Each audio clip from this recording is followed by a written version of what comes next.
Well, anybody who has been following my channel knows that I've been very worried about my mother. And as I predicted, my mother is now dead in the care of my brother, who I'm claiming is a psychopath. He, by the sounds of it, it's like it was an intentional killing his own mother. I heard about her death the day of her funeral. That is only the actions of a psychopath that wouldn't even allow me near my mother, gave the hospital that she was at strict orders not to give me any information. What right mind would prevent the closest person in my mother's life, me, from being in her life, especially if she's really, really ill? And the title is the University of Waterloo pumping out psychopaths. Because is there such a thing as pre-crime? Can you predict that crime is about to take place? And it's like I'm saying you can't. And one of the new generation of psychopaths is my nephew, who basically, like, these psychopaths got to be smarter than everybody else. That's the prime objective. And it's always got to be the males. I have a long family tree of abuse. Prior to my father's death, he was no longer allowed in his own house because he threatened to kill the neighbor.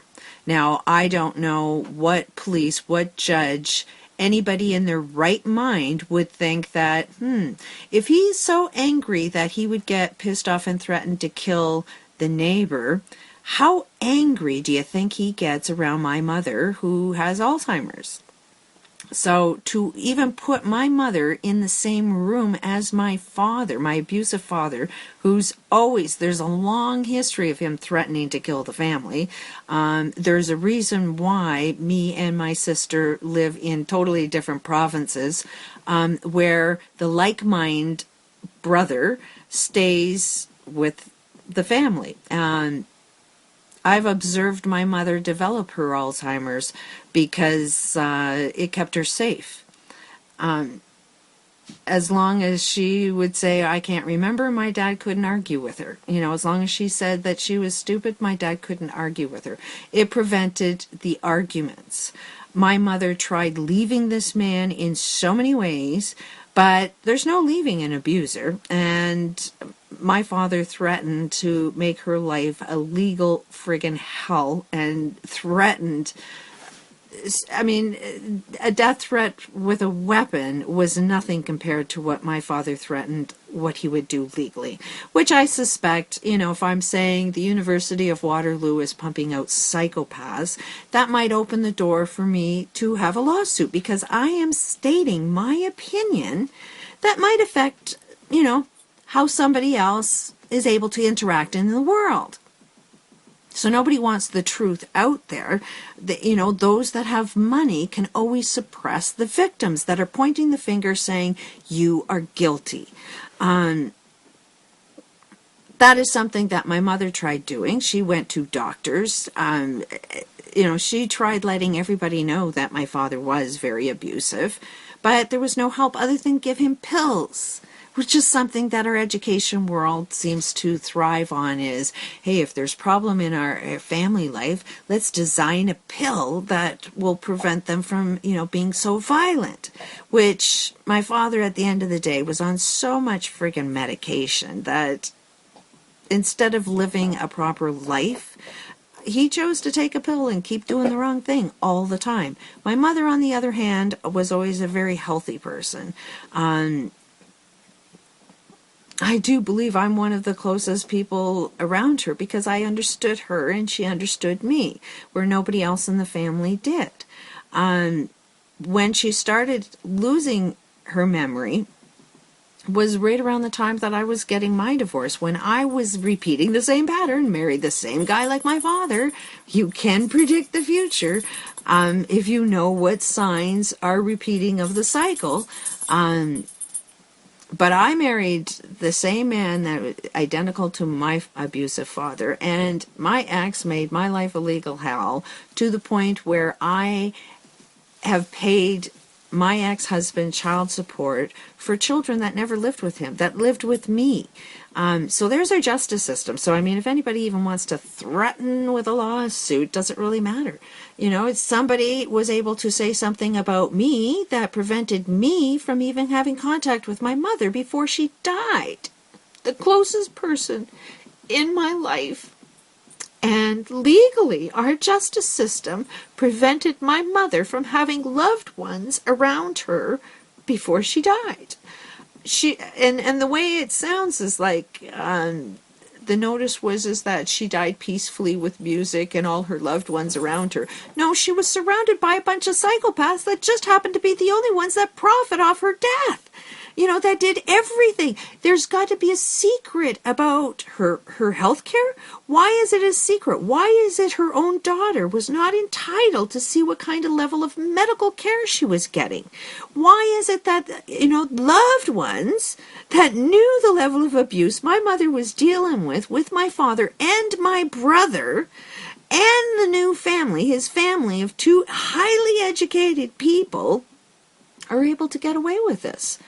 You know, and one thing that I'm looking at is, you know, globally, we're wondering why things are collapsing. Well, it's like, how many other families are dealing with abuse? Do not think abusers are psychopaths. They will do harm to another and not really worry about it. They don't care. You know, my nephew, highly educated, spent most of his life at the University of Waterloo. I mean, when it came to summer vacations, you know, when you get your school is over, you get a couple of months off. Well, this kid spent all of his time at the University of Waterloo. He's now in his 20s.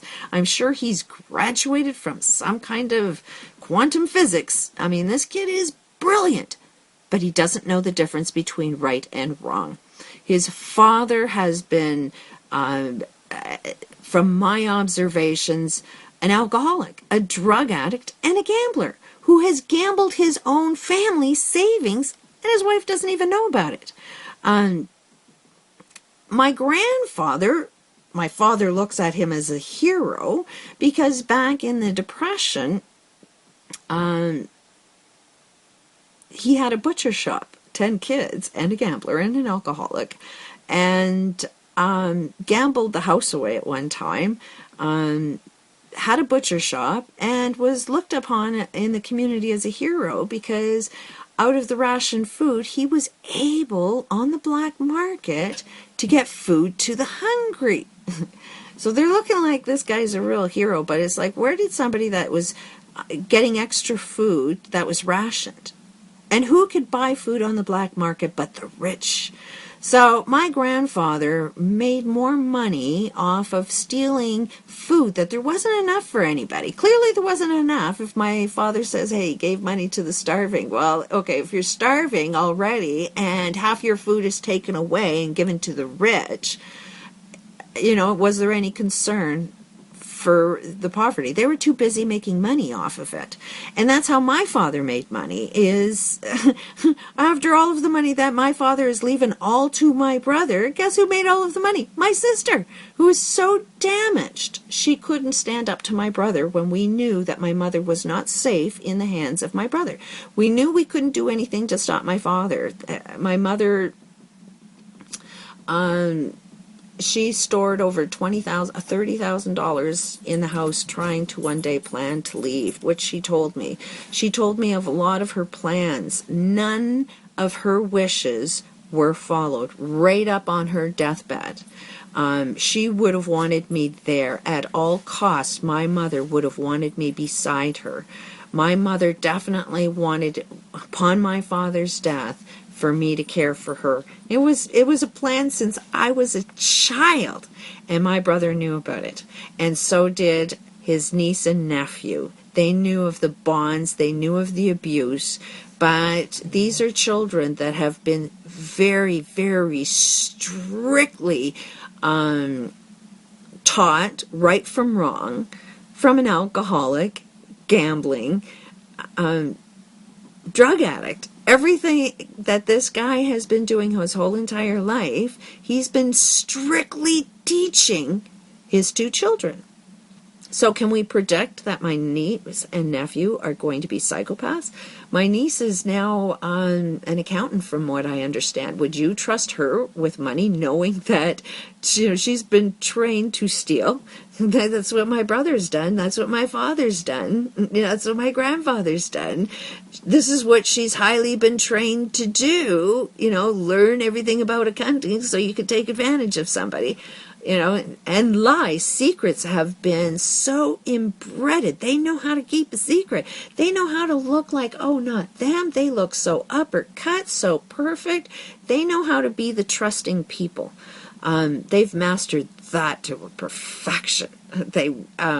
One of the signs in our family history is never let anybody know what's going on inside your family, and keep everything a secret, and always work on the illusion of perfection. I used to call my parents the Cleavers because that's what they tried to appear from the outside world, but nothing like that was going on in the inside world.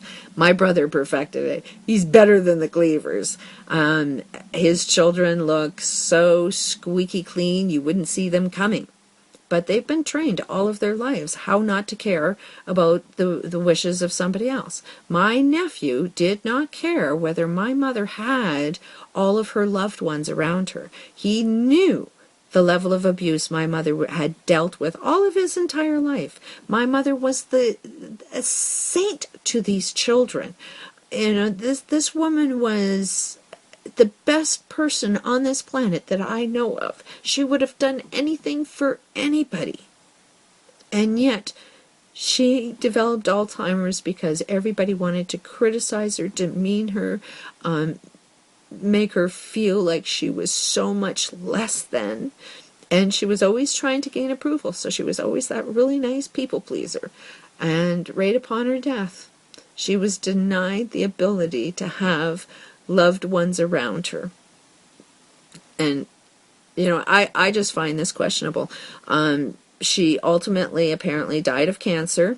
My mother does not have a history of cancer. My mother always lived a very, very good, healthy lifestyle. As soon as she developed Alzheimer's, it was almost like, okay, now her lifestyle was dependent on how my father lived his life, because he was not ever listening to her when she had her mind, so he definitely didn't listen to what her body, her mind needed for a healthy life. He forced his lifestyle now onto her, which was like a death sentence in itself. Surprising she even outlasted him. But it doesn't make any logical sense that my father, who, apparently can't go into his house for threatening to kill the neighbor, was now safe enough to care for my mother in his own house. Why? Because he's in the care of my brother, who's, I question his right mind of right and wrong, but to sell the house within a few days, probably at under market value, so that he can buy a big, huge acreage with 2 houses on it, and both parents die within, a very short period of time in his care, and nobody's allowed to see the will. Nobody's allowed any rights at all but my brother. Does that make any sense that the person that is in charge of everything is never questioned by the outside, the family members that are inside the family that are both saying, hey, this guy can't be trusted with shit. And they both die. And I understand my father died of heart problems, and it's like, yeah, if you put a guy with a heart problem looking after somebody that has Alzheimer's, and you can't control your temper or your emotions or anything, you leave him alone for a while and stress him out a bit, bet you that's going to be even harder on your health. Pretty sure my brother increased the level of stress my father was forced to deal with once he got in the care. So he died of heart problems. Will it ever be pointed that my brother was the cause of it? No, it'll look like natural causes. But, even my sister-in-law is working with medical records, so I'm pretty sure they understand environment, causes and effect, and which